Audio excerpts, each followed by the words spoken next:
O segundo da Lei 9294 de 96, ela proíbe o uso de cigarros, cigarrilhas, charutos, cachimbos ou qualquer outro produto em recinto coletivo, privado ou público, salvo em área destinada exclusivamente a esse fim, devidamente isolada e com arejamento suficiente.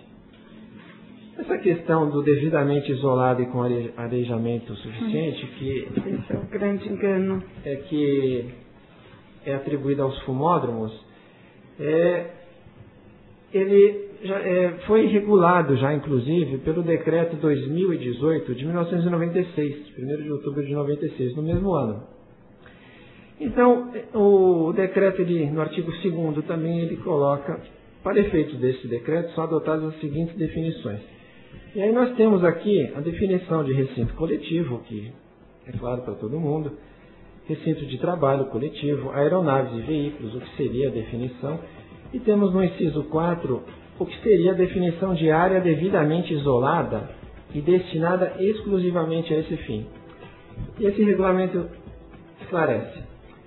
É a área que no recinto coletivo for exclusivamente destinada aos fumantes, separada da destinada aos não fumantes por qualquer meio ou recurso eficiente que impeça a transposição da fumaça.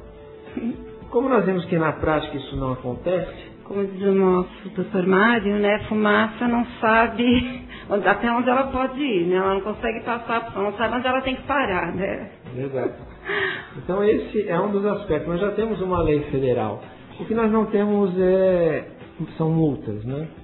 Então é interessante, nós apoiamos as medidas que venham a impor multas para o efetivo cumprimento dessa lei. Porque a lei, doutor Silvio, é uma forma de educação, também. Não é isso? Eu acho que assim, é por isso que é muito importante que se respeite esses cartazes de lei, a sinalização, é importante que se respeite, porque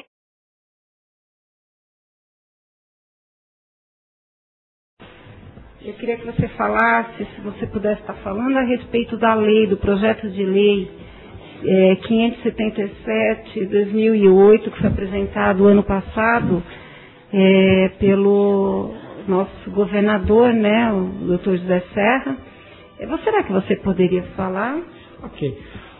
Como eu já disse aqui, não seria necessário, não é necessário uma nova lei. Não se faz necessária uma nova lei. Porque nós já temos ali 9.294, que já há mais de 13 anos, quase 13 anos, que já proíbe o fumo. Então o fumo ele já está proibido. O que há de interessante nessa lei é a criação e imposição de multas, né?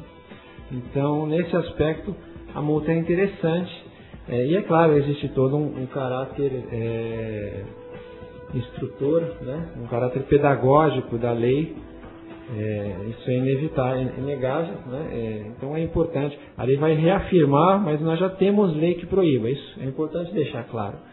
E as multas que estão previstas são multas relativamente altas. Nós temos multas muito maiores na Comunidade Europeia, né? E lá vem sido aplicado, em Portugal, por exemplo, aplicou 1.000, chegou ao número de 1.000 multas em Portugal, em razão da lei que lá já fez mais de um ano. Dia 1º agora de janeiro, completou um ano. A Comunidade Europeia e Portugal foi um dos que ratificaram. E nós vemos ali que tem havido melhoras no ambiente. É claro, existem alguns setores que têm dificuldade de cumprimento. Ali nós não temos problema de cassinos, e ali houve uma discussão muito grande nos cassinos em relação ao respeito à lei. Mas eles têm essa possibilidade de impor multa. O mais importante é que haja como cumprir essa lei. Então não adianta nós termos de ser mais uma lei que não pega ou que as pessoas não respeitem, né? Nós vemos, por exemplo, o exemplo que o Paraná vem dando, do sul do país, e nós temos ali inclusive um início em Maringá, e agora outras cidades da região, ali da Redondeza, já estão também adotando os ambientes livres do tabaco, e nós vemos que lá foi uma iniciativa que contou com o apoio dos empresários. Isso é de suma relevância, porque demonstra a conscientização. 41 empresários, inclusive, muitos da noite, e de restaurantes, se reuniram com o prefeito. O prefeito ali que foi reeleito, hein? É bom deixar claro que agora... Olha, que coisa importante. Então, é uma pessoa bem... Exatamente, o reconhecimento da população. E ali toda a região, né, nós temos atuado, nós temos um representante fantástico, um dos grandes ativistas nessa área, ali naquela região no norte do Paraná.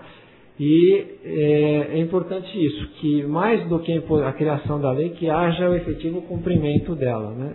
Senão corre o risco aí de ser mais uma lei que não pegue. É isso que nós não queremos.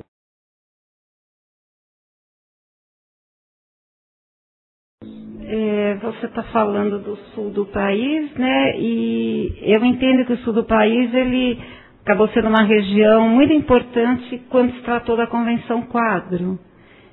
Você podia falar um pouquinho para os nossos ouvintes sobre a Convenção Quadro?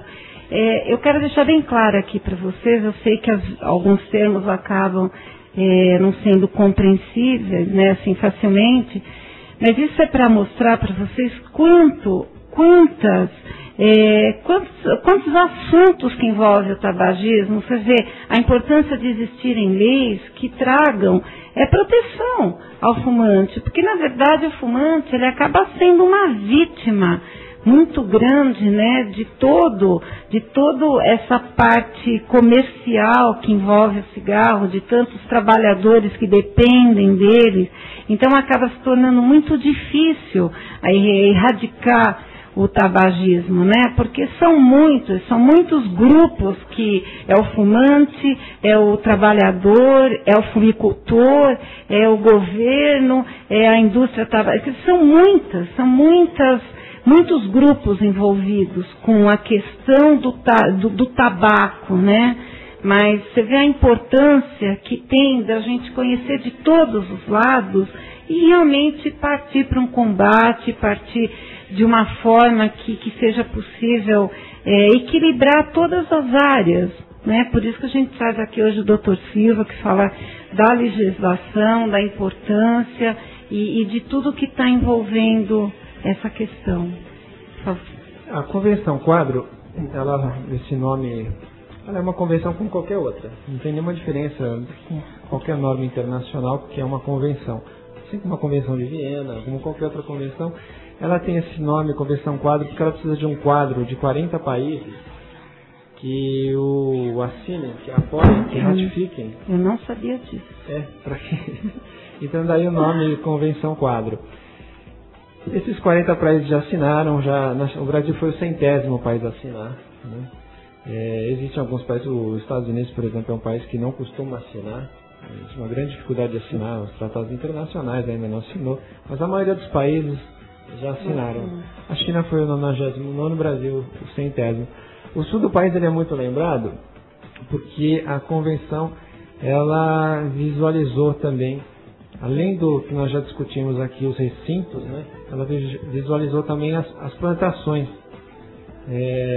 intentando a alteração da produção, principalmente no sul do país. Não é só no sul do país, na Bahia também, nós temos também no Nordeste uma produção de tabaco, mas o principal está no sul do país. E a Convenção Quadro, ela traz aspectos interessantíssimos.